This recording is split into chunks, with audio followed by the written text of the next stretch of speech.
అస్సలాము అలైకం రహమతుల్లాహి వబర్కాతుహు. ఈరోజు చెప్పుకుంటున్న టాపిక్ దైవేతరులపై ప్రమాణం చేయటం అనే అంశం గురించి మాట్లాడుకుందాం.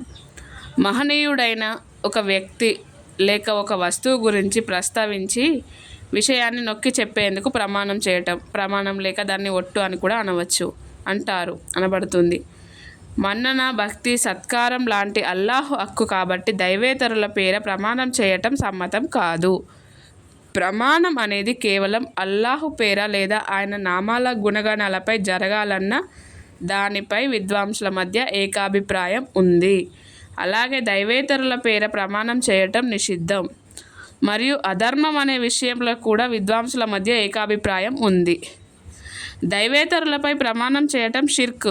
ఎందుకంటే ఇబ్నే ఉమర్ కథనం ప్రకారం మహనీయ ముహమ్మద్ సల్లల్లాహు అలైహి వసల్లం గారు ఇలా తెలియజేశారు: దైవేతరుని పేర ప్రమాణం చేసిన వాడు అవిశ్వాసానికి లేదా బహుదైవారాధనకు ఒడిగట్టాడు.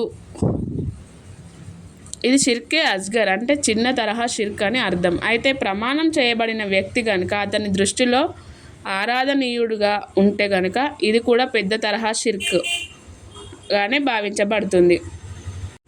నేటి సమాధి పూజారుల పరిస్థితి ఇలాంటిదే. వారు అల్లాహు కన్నా ఎక్కువగా సమాధి వారాలకు భయపడతారు. అల్లాహు పట్ల చూపవలసిన భక్తి కన్నా అధికంగా తమకు గురి ఉన్న సమాధి వారి పట్ల చూపుతారు. తాము నమ్మే వలి పేర ప్రమాణం చేయమని వారిలో ఎవరినైనా అనండి.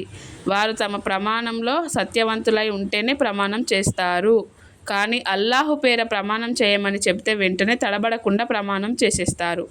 అతను చెప్పేది అబద్ధమైనా సరే. ఎవరి పేరు మీద ప్రమాణం చేస్తారో అతని పట్ల భక్తి ప్రవత్తులు ఉంటాయి. ఈ భక్తి ప్రవత్తులు అల్లాహే శోభమయం. అలాగే అల్లాహు పేర ప్రమాణం చేసినప్పుడు ఆ ప్రమాణం పట్ల గౌరవ ప్రవత్తులు పాటించటం కూడా అవసరమే. అందుకే చీటికి మాటికి ప్రమాణం చేయకూడదు. అల్లాహ్ ఇలా సెలవిచ్చాడు: నీవు అదే పనిగా ప్రమాణాలు చేసే తుచ్చుని మాట వినకు. ఇంకా ఇలా సెలవిచ్చాడు: మీరు ప్రమాణాల విషయంలో జాగ్రత్త పడండి. అంటే మరీ అంతగా అవసరం ఉంటేనే, సత్యం కొరకు మంచి కొరకు ప్రమాణం చేయవలసిన అవసరం ఉందని భావిస్తేనే ప్రమాణం చేయండి. ఎందుకంటే చీటికి మాటికి ప్రమాణాలు చేయటం, అబద్ధపు ప్రమాణాలు చేయటం అంటే ఒక విధంగా అల్లాహ్ను కించపరచటం క్రిందికే వస్తుంది. ఇది తౌహీదే పరిపూర్ణతకు విరుద్ధంగా మహాప్రవక్త ముహమ్మద్ సల్లల్లాహు అలైహి వసల్లం గారు తెలియజేశారు. ముగ్గురు వ్యక్తులతో అల్లాహు మాట్లాడడు, వారి పవిత్ర పరచుడు, వారి కొరకు వృద్ధభరితమైన శిక్ష ఉంది. ఈ హదీసులో తర్వాత ఇలా అనబడింది: వారిలో ఒకడెవడంటే అతను అల్లాహును తన సామాగ్రిగా చేసుకున్నాడు కనుక అతను ఏదైనా కొనుగోలు చేసినప్పుడు ఆయన పేరు మీద ప్రమాణం చేస్తాడు, అమ్మినప్పుడు కూడా ఆయనపై ఒట్టేస్తాడు. పై హదీసులో ఎక్కువగా ప్రమాణాలు చేయటంపై హెచ్చరిక చేయబడింది.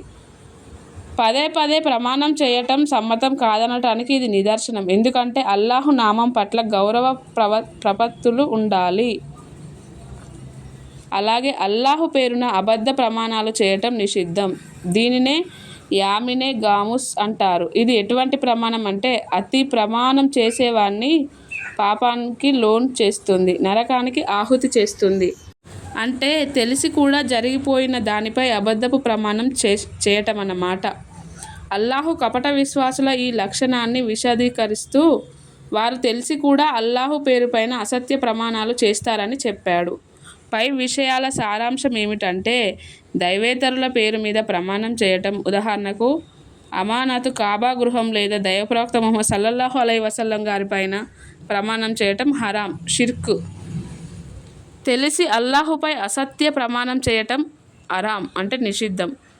ఇదే యామినే గాముస్ అనబడుతుంది. అవసరం లేకపోయినప్పటికీ పదే పదే అల్లాహుపై ఒట్టేసుకోవడం కూడా హరాం. ఒకవేళ అతను తన ప్రమాణంలో సత్యవంతుడైనప్పటికీ మాటి మాటికి ప్రమాణం చేయరాదు.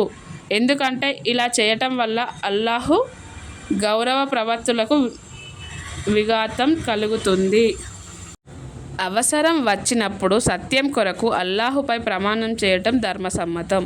అయితే సోదరీమణులారా, మన వైపు ధర్మం ఉన్నప్పటికీ చీటికి మాటికి ప్రమాణం చేయడం కూడా షిర్క్ కిందికి వస్తుంది. కాబట్టి చీటికి మాటికి ప్రమాణాలు చేయకూడదు. ఒకవేళ ధర్మం వైపు నిలబడి ప్రమాణం చేయవలసి వస్తే అల్లాహు పైన మాత్రమే ప్రమాణం చేయాలి.